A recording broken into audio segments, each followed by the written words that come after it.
بسم اللہ الرحمن الرحیم۔ السلام علیکم۔ آج ہم غزوہ حنین کے بارے میں پڑھیں گے۔ غزوہ حنین کو غزوہ اوطاس کے نام سے بھی یاد کیا جاتا ہے اور اس کو غزوہ حوازن کے نام سے بھی یاد کیا جاتا ہے، کیونکہ اس میں بنو حوازن کے ساتھ حضور پاک صلی اللہ علیہ وسلم کی لڑائی ہوئی تھی۔ فتح مکہ کے بعد اگرچہ قبائل عرب نے اسلام قبول کرنا شروع کر دیا تھا، لیکن بنو حوازن اور بنو ثقیف کے قبیلوں نے جو جنگجو اور بڑے طاقتور سمجھتے تھے اپنے آپ کو فاتحین اسلام سے زور آزما کی ٹھان لی۔ انہوں نے کہا کہ اگر ہم مسلمانوں کو شکست دے دیں تو اہل مکہ کے جس قدر باغات اور جاگیریں طائف میں ہیں وہ بھی ہماری ہو جائیں گی، اور انہوں نے مختلف قبیلوں کو بھی اپنے ساتھ ملا لیا اور 4000 کا لشکر لے کر مکہ کی طرف روانہ ہوئے اور وادی حنین میں پہنچ کر خیمہ زن ہو گئے۔ یہ وادی مکہ اور طائف کے درمیان واقع ہے۔ ان دونوں قبیلوں کو اپنی کثرت پر بڑا ناز تھا۔ ان کا سردار ایک 30 سالہ نوجوان مالک بن عوف تھا۔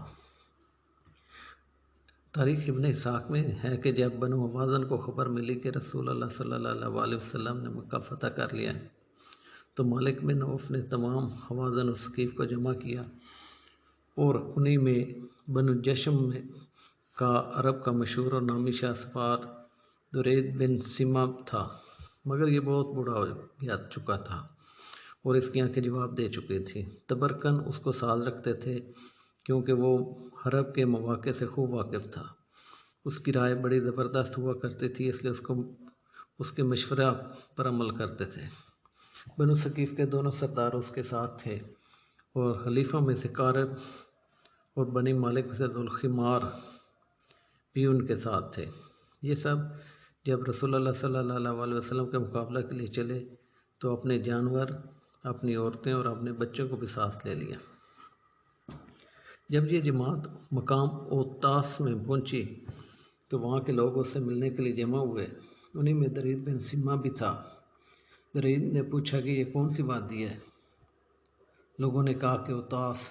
اس نے کہا ہاں، یہ مقام جنگ کے لیے خوب ہے۔ زمین اچھی ہے، مگر یہ آوازیں کہاں سے آ رہی ہیں؟ اونٹ چلا رہے ہیں، گدھے شور کر رہے ہیں، لڑکے رو رہے ہیں۔ لوگوں نے کہا کہ مالک نے لوگوں کے ساتھ ان کے مالوں میں تا عورت اور بچوں کو بھی لے لیا ہے۔ درید نے کہا کہ مالک کہاں؟ لوگوں نے مالک کو بلایا تو اس نے کہا کہ مالک تو قوم کا رئیس ہے، لیکن یہ ہم کیا سن رہے ہیں؟ جانور شور کر رہے ہیں، لڑکے رو رہے ہیں۔ مالک نے کہا کہ ہم نے لوگوں کے مال، اسباب اور لڑکے اور عورتوں کو بھی ساتھ لے لیا ہے تاکہ ان چیزوں کی محبت کی وجہ سے کوئی بھاگ نہ سکے۔ درید نے کہا کہ کہیں شکست خوردہ یہ سب دیکھتے اگر تم کو فتح ہوئی تو صرف مرد اور تیر اور تلوار کام آئے گی، اور اگر شکست ہوئی تو مال و عیال تم کو مصیبت میں مبتلا کر دیں گے۔ پھر پوچھا کہ کعب و کلاب نے کیا کیا؟ یہ 2 قبیلے تھے۔ کہا ان میں سے کوئی بھی نہیں آیا۔ کہا ساری جدوجہد کی بنیاد ہی غائب ہو گئی۔ اگر آج غلبہ اور فتح حاصل ہونا تھا تو کعب و کلاب ہرگز غائب نہ ہوتے۔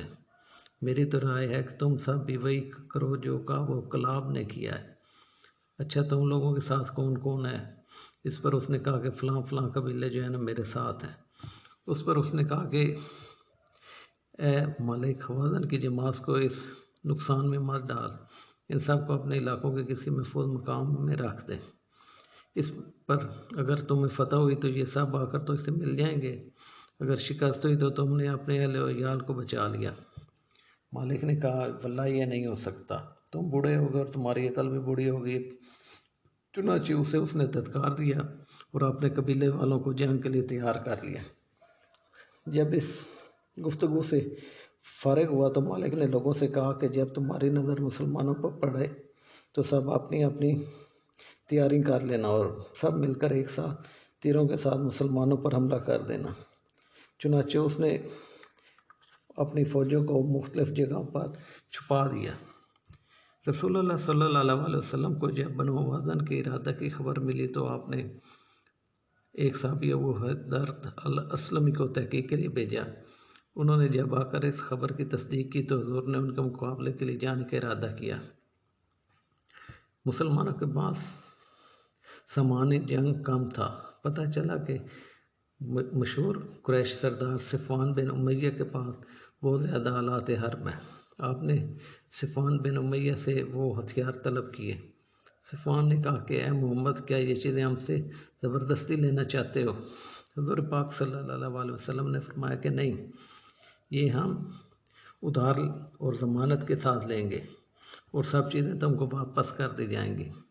اس پر اس نے کہا کہ اس میں کوئی مذائقہ نہیں، اور اس نے بہت زیادہ سامان حرب یعنی کہ جنگ رسول اللہ صلی اللہ علیہ وسلم کے حوالے کیا۔ رسول اللہ صلی اللہ علیہ وسلم نے سامان کی بار برداری کا انتظام بھی اسی کے سپرد کیا، جس کو اس نے قبول کیا۔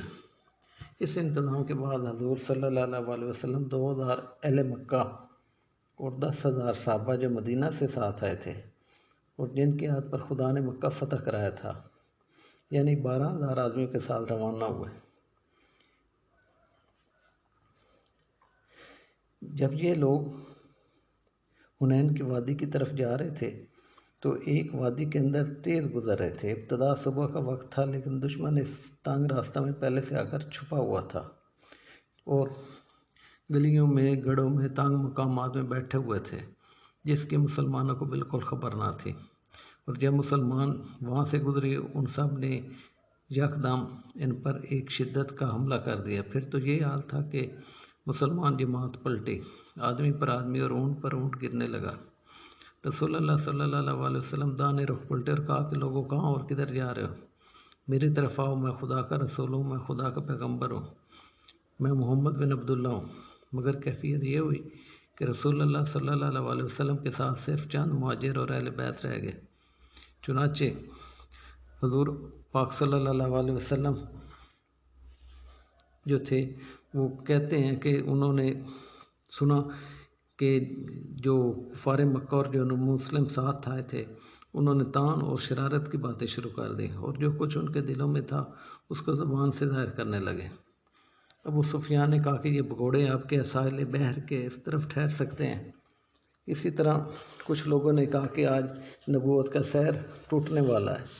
اس پر کیا ہوا کہ نبی پاک صلی اللہ علیہ وسلم نے حضرت عباس کو کہا کہ جن کی آواز بلند تھی، اے عباس آواز دو، یا معشر الانصار، یا معشر اصحاب سمرہ۔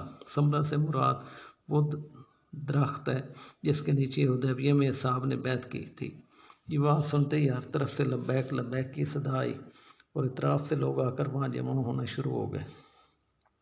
اجلت میں جو اونٹ نہ لا سکتا تھا وہ تلوار اور تیر لے کر اونٹ سے کود پڑا اور رسول اللہ کی طرف دوڑا۔ یہ سب دیکھ کر بنو خزرج جو تھے وہ بڑے ثابت قدم ثابت ہوئے۔ جب انہوں نے مقابلہ شروع کیا تو زور دیکھ کر خوش ہوئے اور فرمایا کہ یعنی کہ اب تندور گرم ہوا ہے، اور فرماتے تھے کہ میں نبی ہوں، اس میں جھوٹ نہیں ہے، اور میں ابن عبد المطلب ہوں۔ اسی طرح صحیح مسلم میں درج ہے کہ حضور پاک صلی اللہ علیہ وسلم سواری سے اترے، زمین سے ایک مٹھی مٹی کے لیے کفار کی طرف متوجہ ہوئے اور کچھ پڑھ کر جب وہ مٹی کفار کی طرف پھینکی تو دشمن کا کوئی شخص نہ بچا جس کی آنکھ میں وہ خاک نہ پڑی ہو، بس کفار بھاگے اور خدا نے فتح دی۔ اب اس پر تمام مسلمان متفق ہیں کہ مسلمان اکثریت بھاگ کھڑی ہوئی، لیکن حضور پاک صلی اللہ علیہ وسلم اپنی جگہ سے پیچھے نہیں ہٹے بلکہ آگے جانے کو تیار تھے۔ اب جب مشرکوں کو شکست ہوئی تو وہ 3 حصوں میں تقسیم ہو گئے۔ ایک حصہ ان کا طائف چلا گیا، اس میں خود مالک بن عوف تھا، دوسرا حصہ اوطاس چلا گیا اور تیسرا حصہ نخلہ چلا گیا۔ جس وقت مکہ سے حضور پاک صلی اللہ علیہ وسلم حنین کی طرف روانہ ہوئے تھے تو مسلمانوں کے لشکر کی کثرت کو دیکھ کر بنی بکر کے ایک شخص نے کہا تھا کہ ان پر کوئی غالب نہیں ہو سکتا، لیکن کثرت تعداد نے کوئی فائدہ نہ دیا۔ جب فتح ہوئی تو خدا کی طرف سے ہی امداد ملی۔ اسی طرح کہتے ہیں کہ حنین سے شکست کھا کر جو کفار نخلا کی طرف گئے تھے ان میں سے بنی غیرت تھے، یہ ثقیف کے ایک جز تھے، اور انہی میں درید بن سمم بھی تھا جو کہ قتل ہوا۔ اسی طرح جو لوگ اوطاس کے ان کے خلاف ابو موسیٰ اشعری کہتے ہیں کہ حضور پاک صلی اللہ علیہ وسلم نے مجھ کو اور ابو عامر جو ان کے چچا تھے بھیجا، جنہوں نے جا کر وہاں پر لڑائی لڑی اور کامیابی حاصل کی۔ اسی طرح حضور پاک صلی اللہ علیہ وسلم نے اس جنگ میں کامیابی حاصل کی اور اس لڑائی میں بہت زیادہ مال غنیمت مسلمانوں کے قبضے میں آئے۔ اس سے پہلے کبھی اتنا بلکہ اس کا نصف کہ اس کا چوتھائی بھی شاید نہیں ملا تھا۔ 6,000 خواتین اور بچے قیدی تھے، 24,000 اونٹ، 40,000 سے زیادہ بھیڑ بکریاں، 4,000 اوقیہ چاندی۔ حضور پاک صلی اللہ علیہ وسلم نے فرمایا کہ تمام اموال غنیمت کو جارانہ مقام کا نام تھا جمع کیا تھا اور خود طائف کی طرف تشریف لے گئے تاکہ وہاں سے واپسی پر اس مال کو تقسیم کیا جائے۔